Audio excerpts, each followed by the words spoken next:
ಇನ್ನು ಸರ್ಕಾರದ ವಿರುದ್ಧ ವಿಪಕ್ಷ ನಾಯಕ ಆರ್ ಅಶೋಕ್ ಕೂಡ ವಾಗ್ದಾಳಿಯನ್ನ ನಡೆಸಿದ್ದಾರೆ. ಸರ್ಕಾರದ ಖಜಾನೆ ಖಾಲಿ ಖಾಲಿ, ಕಾಂಗ್ರೆಸ್ ಜಾಲಿ ಜಾಲಿ ಅಂತ ಹೇಳಿ ಆರ್ ಅಶೋಕ್ ವಾಗ್ದಾಳಿಯನ್ನ ನಡೆಸಿದ್ದಾರೆ ಕಾಂಗ್ರೆಸ್ ವಿರುದ್ಧ.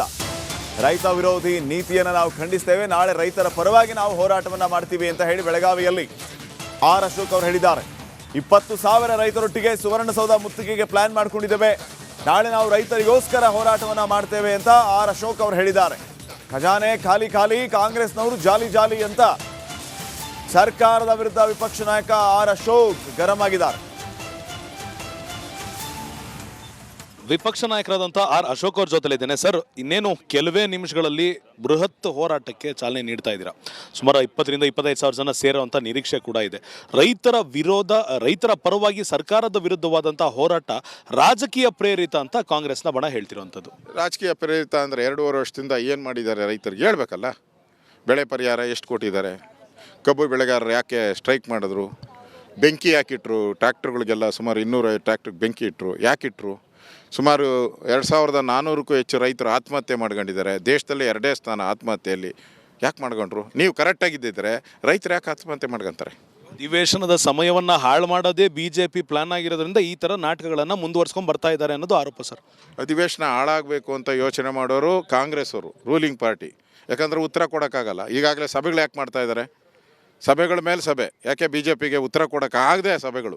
ಇವ್ರಿಗೆ ಶಕ್ತಿ ಇಲ್ಲ ಅಂತೇಳಿ ಎಲ್ಲ ಮಂತ್ರಿಗಳನ್ನು ಎಲ್ಲ MLAಗಳು ಕರೆದು ನೀವು ಪ್ರೆಸೆಂಟ್ ಇರಬೇಕು, BJPಯವ್ರಿಗೆ ಸರಿಯಾದ ಜವಾಬು ಕೊಡಬೇಕು ಅಂದರೆ BJP ಹೋರಾಟಕ್ಕೆ ಮಣಿದಿದ್ದಾರೆ ಅಂತ ಅರ್ಥ ಆಯಿತು. ಎಲ್ಲ ಇಲಾಖೆಗಳು, ಎಲ್ಲ ವಲಯಗಳು ಕೂಡ ಸರ್ಕಾರ ನಿಭಾಯಿಸ್ಕೊಂಡು ಬಂದಿದೆ, ಅದ್ಭುತವಾಗಿ ನಿಭಾಯಿಸ್ಕೊಂಡು ಬಂದಿದೆ.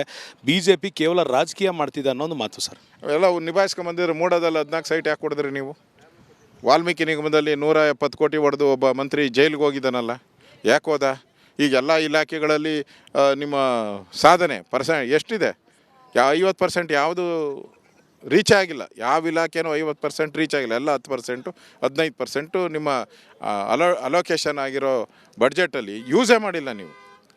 ಅಂದರೆ ನಿಮ್ಮ ಸರ್ಕಾರ ಬಂದ ಮೇಲೆ ಎಲ್ಲೂ ಕೂಡ ಅಭಿವೃದ್ಧಿ ಪರವಾಗಿ ಒಂದೇ ಒಂದು ಕಲ್ಲೂ ಹಾಕಿಲ್ಲ. ಇಡೀ ರಾಜ್ಯದಲ್ಲಿ ಗುಂಡಿ ಬಿದ್ದಿದೆ. ಬೆಂಗಳೂರಲ್ಲಿ ಗುಂಡಿ ಬಿದ್ದು ಜನ ಸಾಯ್ತಾ ಇದ್ದಾರೆ. ಇಡೀ ಕರ್ನಾಟಕದಲ್ಲಿ ಸುಮಾರು 400ಕ್ಕೂ ಹೆಚ್ಚು ಜನ ಗುಂಡಿಗಳಲ್ಲಿ ಬಿದ್ದು ಸಾಯ್ತಾ ಇದ್ದಾರೆ. ಅವ್ರ ಶಾಪ ಈ ಸರ್ಕಾರಕ್ಕೆ ತಟ್ಟುತ್ತೆ. ಈ ವಿಚಾರಗಳು ಕೂಡ ಇವತ್ತಿನ ಹೋರಾಟದಲ್ಲಿ ವಿಧಾನಸೌಧ ಅಥವಾ ಸುವರ್ಣಸೌಧದ ಗಮನಕ್ಕೆ ತರುವಂಥ ಪ್ರಯತ್ನ ಅಥವಾ ಮುತ್ತಿಗೆ ಹಾಕುವಂಥ ಪ್ರಯತ್ನ ಮಾಡ್ತೀರಿ. ಹೋರಾಟ ಮಾಡೇ ಮಾಡ್ತೀರಿ. ಅದಕ್ಕೋಸ್ಕರ ಸೇರ್ತಾ ಇರೋದು. ಸುಮಾರು 20,000 ಜನ ರೈತರು ಸೇರ್ತಾ ಇದ್ದಾರೆ. ನಾವು ಚಲೋ ಸುವರ್ಣಸೌಧ ಚಲೋ ಅನ್ನೋ ಕಾರ್ಯಕ್ರಮ ಮಾಡ್ತಾಯಿದ್ದೀರಿ.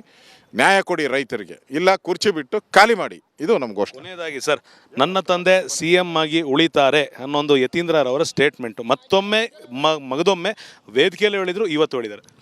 ಅವರು ಮೀಡಿಯಾಗೆ ಹೇಳೋದು ಬದಲು ಅವ್ರು ಕಾಂಗ್ರೆಸ್ ಪಾರ್ಟಿಯವ್ರಿಗೆ ಹೇಳಿ, ಕಾಂಗ್ರೆಸ್ ಅಧ್ಯಕ್ಷರಿಗೆ. ಯಾಕೆ ರಾಮನಗರದ MLA ಮಾತಾಡ್ತಾರೆ ಇಕ್ಬಾಲ್ ಅವರು?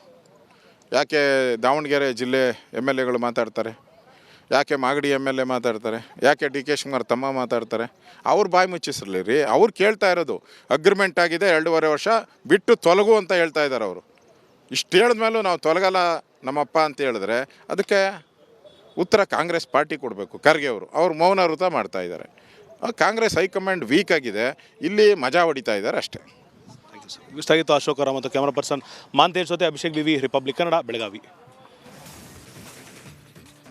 ಇನ್ನು ಸರ್ಕಾರದ ವಿರುದ್ಧ ವಿಪಕ್ಷ ನಾಯಕ ಆರ್ ಅಶೋಕ್ ಕೂಡ ವಾಗ್ದಾಳಿಯನ್ನ ನಡೆಸಿದ್ದಾರೆ. ಸರ್ಕಾರದ ಖಜಾನೆ ಖಾಲಿ ಖಾಲಿ, ಕಾಂಗ್ರೆಸ್ ಜಾಲಿ ಜಾಲಿ ಅಂತ ಹೇಳಿ ಆರ್ ಅಶೋಕ್ ವಾಗ್ದಾಳಿಯನ್ನ ನಡೆಸಿದ್ದಾರೆ ಕಾಂಗ್ರೆಸ್ ವಿರುದ್ಧ.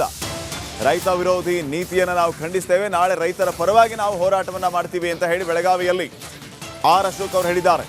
20,000 ರೈತರೊಟ್ಟಿಗೆ ಸುವರ್ಣಸೌಧ ಮುತ್ತಿಗೆಗೆ ಪ್ಲಾನ್ ಮಾಡ್ಕೊಂಡಿದ್ದೇವೆ, ನಾಳೆ ನಾವು ರೈತರಿಗೋಸ್ಕರ ಹೋರಾಟವನ್ನ ಮಾಡ್ತೇವೆ ಅಂತ ಆರ್ ಅಶೋಕ್ ಅವರು ಹೇಳಿದ್ದಾರೆ. ಖಜಾನೆ ಖಾಲಿ ಖಾಲಿ, ಕಾಂಗ್ರೆಸ್ನವರು ಜಾಲಿ ಜಾಲಿ ಅಂತ ಸರ್ಕಾರದ ವಿರುದ್ಧ ವಿಪಕ್ಷ ನಾಯಕ ಆರ್ ಅಶೋಕ್ ಗರಂ ಆಗಿದ್ದಾರೆ. ವಿಪಕ್ಷ ನಾಯಕರಾದಂಥ ಆರ್ ಅಶೋಕ್ ಅವ್ರ ಜೊತೆಲಿದ್ದೇನೆ. ಸರ್, ಇನ್ನೇನು ಕೆಲವೇ ನಿಮಿಷಗಳಲ್ಲಿ ಬೃಹತ್ ಹೋರಾಟಕ್ಕೆ ಚಾಲನೆ ನೀಡ್ತಾ ಇದ್ದೀರಾ. ಸುಮಾರು 20,000 ರಿಂದ 25,000 ಜನ ಸೇರುವಂಥ ನಿರೀಕ್ಷೆ ಕೂಡ ಇದೆ. ರೈತರ ಪರವಾಗಿ ಸರ್ಕಾರದ ವಿರುದ್ಧವಾದಂಥ ಹೋರಾಟ ರಾಜಕೀಯ ಪ್ರೇರಿತ ಅಂತ ಕಾಂಗ್ರೆಸ್ನ ಬಣ ಹೇಳ್ತಿರುವಂಥದ್ದು. ರಾಜಕೀಯ ಪ್ರೇರಿತ ಅಂದರೆ 2.5 ವರ್ಷದಿಂದ ಏನು ಮಾಡಿದ್ದಾರೆ ರೈತರಿಗೆ ಹೇಳ್ಬೇಕಲ್ಲ. ಬೆಳೆ ಪರಿಹಾರ ಎಷ್ಟು ಕೊಟ್ಟಿದ್ದಾರೆ, ಕಬ್ಬು ಬೆಳೆಗಾರರು ಯಾಕೆ ಸ್ಟ್ರೈಕ್ ಮಾಡಿದ್ರು, ಬೆಂಕಿ ಯಾಕಿಟ್ರು, ಟ್ರ್ಯಾಕ್ಟರ್ಗಳಿಗೆಲ್ಲ ಸುಮಾರು 250 ಟ್ರ್ಯಾಕ್ಟರ್ಗೆ ಬೆಂಕಿ ಇಟ್ಟರು, ಯಾಕಿಟ್ರು, ಸುಮಾರು 2400ಕ್ಕೂ ಹೆಚ್ಚು ರೈತರು ಆತ್ಮಹತ್ಯೆ ಮಾಡ್ಕೊಂಡಿದ್ದಾರೆ. ದೇಶದಲ್ಲಿ 2ನೇ ಸ್ಥಾನ ಆತ್ಮಹತ್ಯೆಯಲ್ಲಿ. ಯಾಕೆ ಮಾಡ್ಕೊಂಡ್ರು? ನೀವು ಕರೆಕ್ಟಾಗಿದ್ದಿದ್ರೆ ರೈತರು ಯಾಕೆ ಆತ್ಮಹತ್ಯೆ ಮಾಡ್ಕೊತಾರೆ? ಅಧಿವೇಶನದ ಸಮಯವನ್ನು ಹಾಳು ಮಾಡೋದೇ BJP ಪ್ಲಾನ್ ಆಗಿರೋದ್ರಿಂದ ಈ ಥರ ನಾಟಕಗಳನ್ನು ಮುಂದುವರ್ಸ್ಕೊಂಡು ಬರ್ತಾ ಇದ್ದಾರೆ ಅನ್ನೋದು ಆರೋಪ ಸರ್. ಅಧಿವೇಶನ ಹಾಳಾಗಬೇಕು ಅಂತ ಯೋಚನೆ ಮಾಡೋರು ಕಾಂಗ್ರೆಸ್ ಅವರು, ರೂಲಿಂಗ್ ಪಾರ್ಟಿ. ಯಾಕಂದರೆ ಉತ್ತರ ಕೊಡೋಕ್ಕಾಗಲ್ಲ. ಈಗಾಗಲೇ ಸಭೆಗಳು ಯಾಕೆ ಮಾಡ್ತಾ ಇದ್ದಾರೆ? ಸಭೆಗಳ ಮೇಲೆ ಸಭೆ. ಯಾಕೆ BJPಗೆ ಉತ್ತರ ಕೊಡೋಕ್ಕಾಗದೆ ಸಭೆಗಳು? ಇವ್ರಿಗೆ ಶಕ್ತಿ ಇಲ್ಲ ಅಂತೇಳಿ ಎಲ್ಲ ಮಂತ್ರಿಗಳನ್ನು ಎಲ್ಲ MLAಗಳು ಕರೆದು ನೀವು ಪ್ರೆಸೆಂಟ್ ಇರಬೇಕು, BJPಯವ್ರಿಗೆ ಸರಿಯಾದ ಜವಾಬು ಕೊಡಬೇಕು ಅಂದರೆ BJP ಹೋರಾಟಕ್ಕೆ ಮಣಿದಿದ್ದಾರೆ ಅಂತ ಅರ್ಥ ಆಯಿತು. ಎಲ್ಲ ಇಲಾಖೆಗಳು ಎಲ್ಲ ವಲಯಗಳು ಕೂಡ ಸರ್ಕಾರ ನಿಭಾಯಿಸ್ಕೊಂಡು ಬಂದಿದೆ, ಅದ್ಭುತವಾಗಿ ನಿಭಾಯಿಸ್ಕೊಂಡು ಬಂದಿದೆ. BJP ಕೇವಲ ರಾಜಕೀಯ ಮಾಡ್ತಿದೆ ಅನ್ನೋ ಒಂದು ಮಾತು ಸರ್.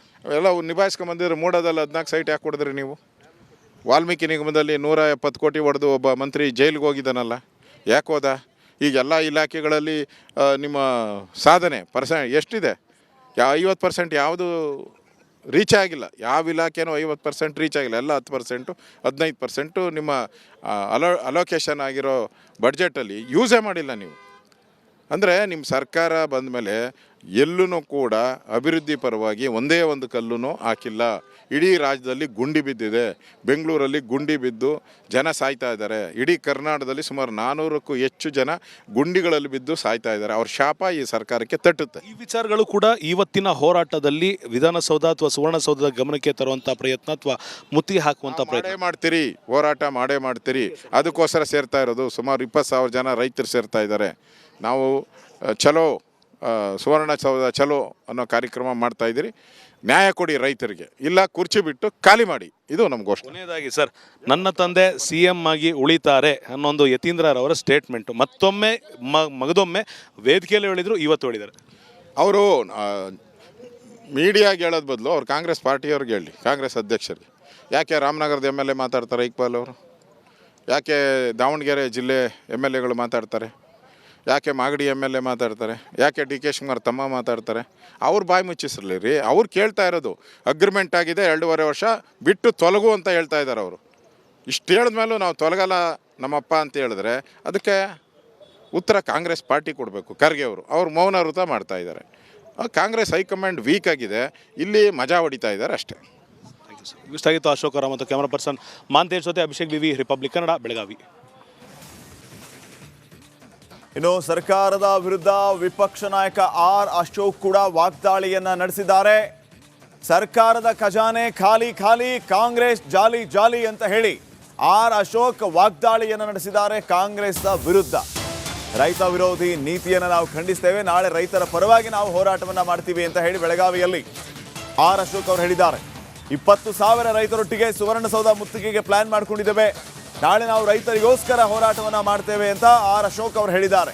ಖಜಾನೆ ಖಾಲಿ ಖಾಲಿ, ಕಾಂಗ್ರೆಸ್ನವರು ಜಾಲಿ ಜಾಲಿ ಅಂತ ಸರ್ಕಾರದ ವಿರುದ್ಧ ವಿಪಕ್ಷ ನಾಯಕ ಆರ್ ಅಶೋಕ್ ಗರಂ ಆಗಿದ್ದಾರೆ.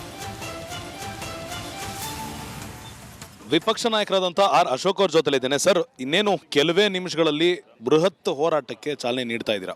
ಸುಮಾರು 20,000 ರಿಂದ 25,000 ಜನ ಸೇರುವಂಥ ನಿರೀಕ್ಷೆ ಕೂಡ